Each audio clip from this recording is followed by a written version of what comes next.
Hello, my loves. I am going live via my phone today because Facebook is being weird again and it won't let me go live on my computer.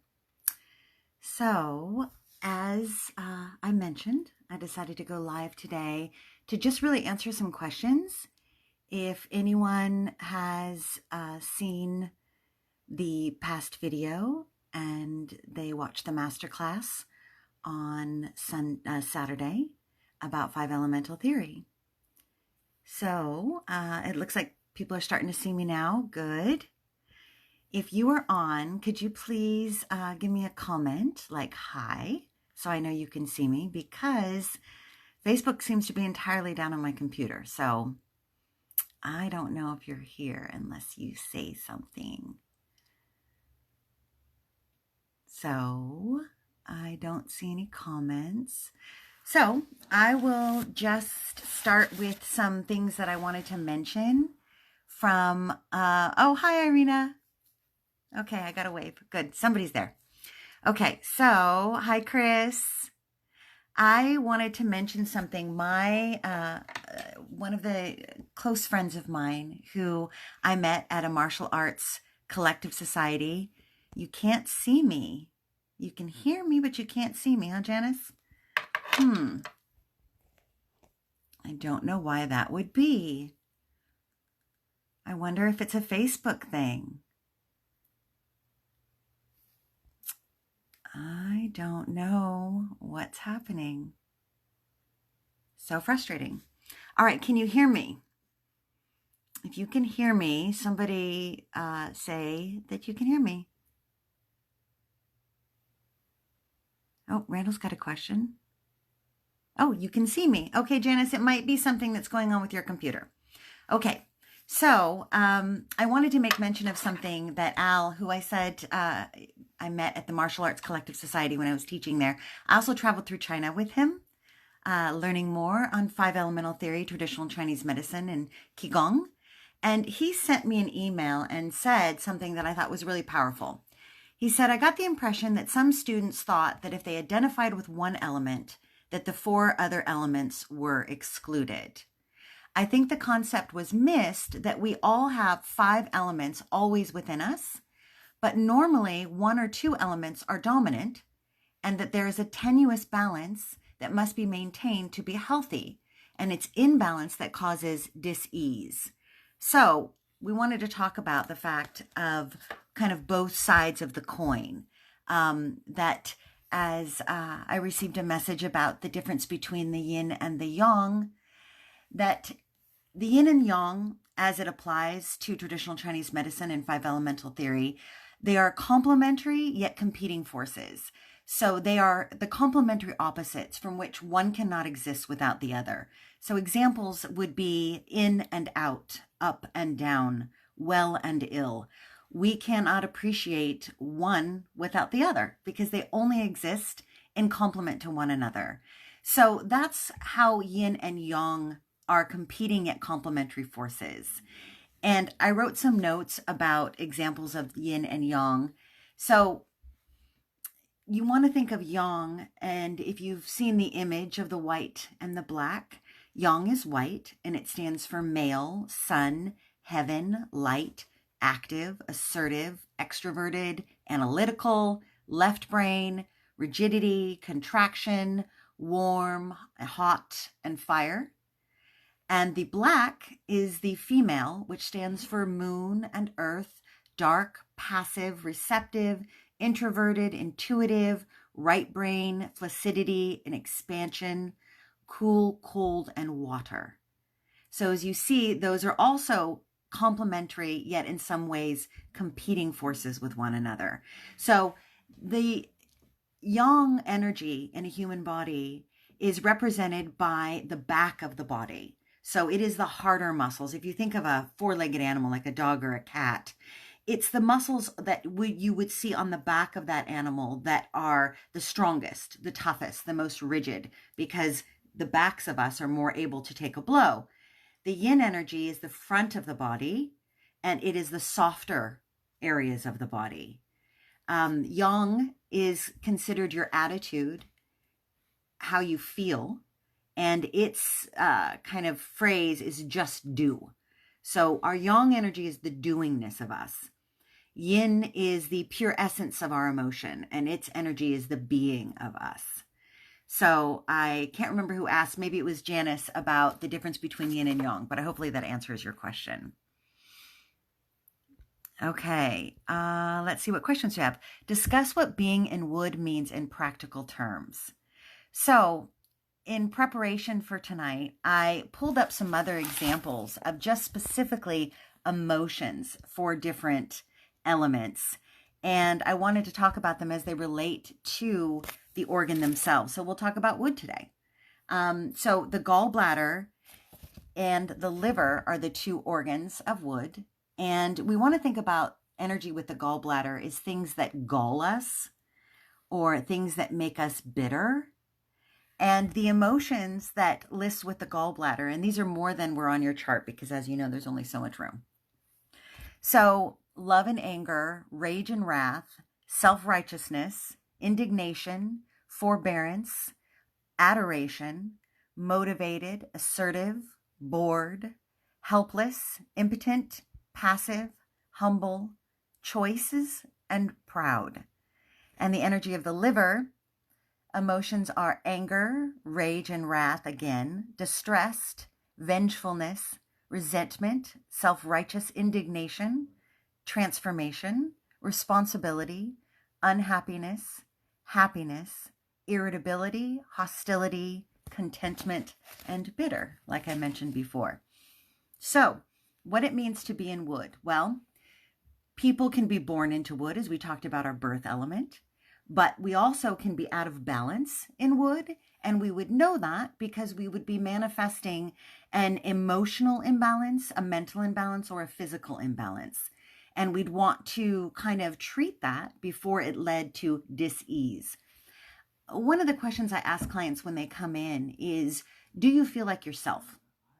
Because everybody kind of knows generally how they interact with life, right?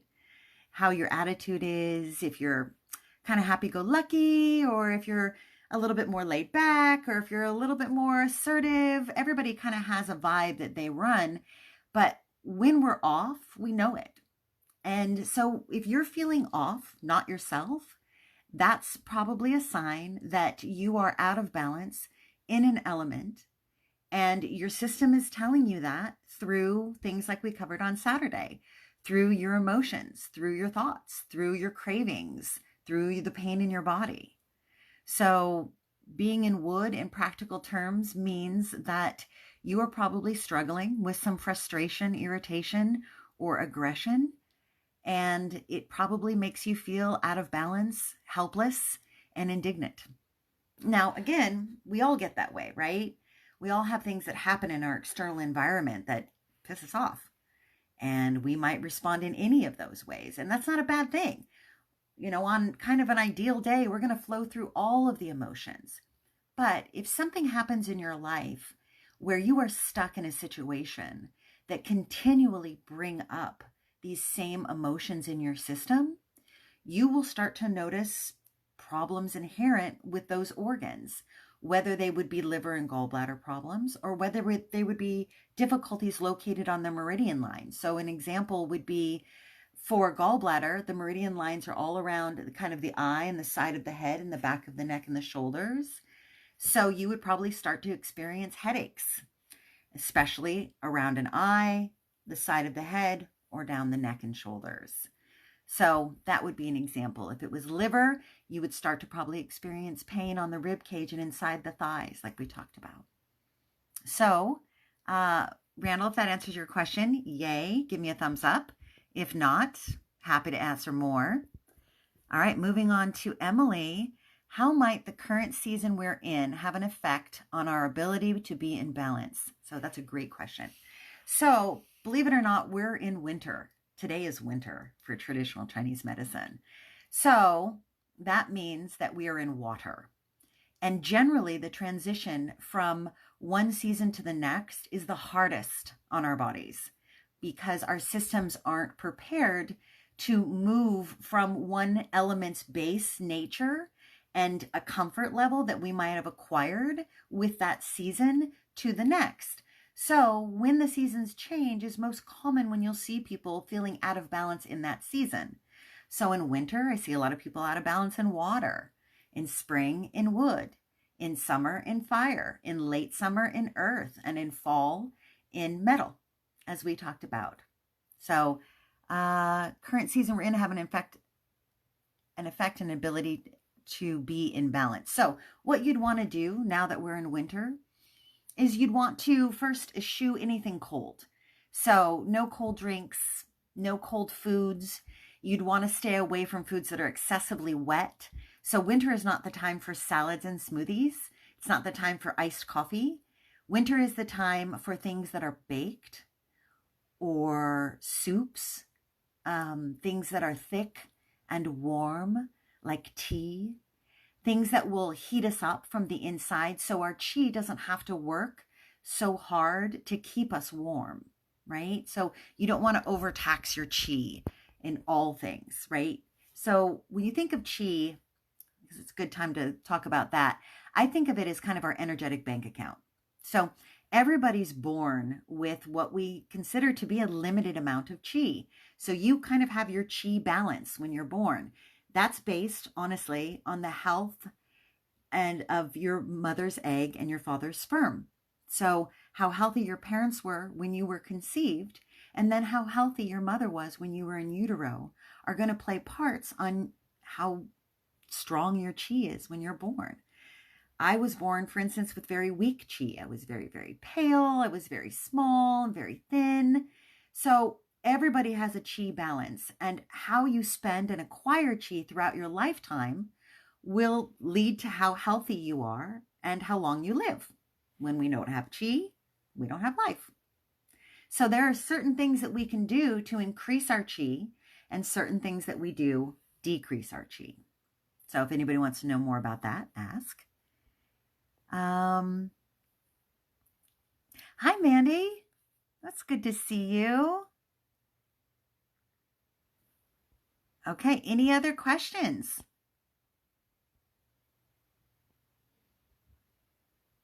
All right, well then I think since we're almost at the end today, that I'll just talk real briefly about things you can do to increase your chi and things you do that decrease your chi. So it's kind of simple and obvious a little. Things that increase chi, healthy breath. So, we all really shallow breathe in society. We don't really deep breathe to the lowest lobes of our lungs. So if you even take 15 minutes a day, where you can call it meditation or you can just call it breath work, you practice breathing deeply to the lowest lobes of the lungs and exhaling all of that stale air. Breath is one of the number one ways to replenish chi, and it's free. We can do it all the time. Water, healthy water, fresh, filtered water. Staying hydrated is another way that you can increase your chi, which is, again, increasing your likelihood of health, increasing your immunity, and increasing the length of your life. Good foods, as we talked about on Saturday, trying to eat all the flavors. So something sour, something spicy, something sweet, something salty, something bitter. If you can add those flavors to every meal, as well as all the colors of the elements or colors of the rainbow, the more colorful and flavorful your food is, the healthier it is for you. And of course, the old adage, eat something made from a plant, not made in a plant, is always the best idea. So food fresh from the ground has the highest chi content. Things that have been killed have less chi. That makes sense. Sleep. Sleep is our superpower, especially as we age. So getting as much sleep as you possibly can, restful sleep, and treating your system when you're not getting these things. That will absolutely increase your health and your longevity if you get enough sleep. Another thing that's very good for chi increase is movement. Without movement, there is no life. So in traditional Chinese medicine, it is highly, highly promoted that you move every single day. And simple movements like Qigong or other exercises like Gum, things where you are moving energy like yoga. It doesn't have to be physically strenuous. It doesn't have to be running. It doesn't have to be weightlifting. It can be stretching and moving and breathing in any way that feels comfortable for you. You can even do it from a chair. You can even make sure that you park farther away when you drive somewhere so you walk a little farther. But when we stop moving, we stop healing and we stop living. Things that expend our qi. In traditional Chinese medicine, it is believed that excessive sexual activity expends the qi. So for men especially, they are kind of cautioned against excessive sexual activity. Poor diets, too much of one type of food, and in America that would be too much sweet food. We really eat for our tongue here in America versus our organs. So you want to think about foods that are going to help balance your organs, like those flavors that we talked about, like bitter foods heal the heart, sour foods heal the gallbladder and the liver. They help it purify. What else? Expending qi you don't have, right? Adrenal overload, going too far too fast, pushing yourself past when you know you should stop because you're just compelled with all your shoulds. So spending more time being and being reflective of that. In Western culture, we put so much emphasis on yang energy, the doingness of us. If we're not doing, we don't matter. The first thing you ask somebody, what do you do? Because that's how you're going to judge them, right? In traditional Chinese medicine and Asiatic cultures, more emphasis is placed on the beingness, right? That monk on the mountaintop. So think about your life and try to bring in as much doing as being and as much being as doing. And that will increase health and longevity and increase your internal qi. All right, any other questions? Sounds good. All right, I will be posting on Monday, probably go through more information on each individual element, or I thought I could go through some information kind of on something I like to call a holistic home companion. So just teaching you some healthy things based on traditional Chinese medicine and some massage practices and some bodywork practices that can kind of help increase your daily joy and health. So let me know in the comments below today or throughout the week what you'd like to hear more of, and I'll try to give you what you want. All right, I love you. Take care of yourself for me, and I will see you on Monday. Thanks for joining.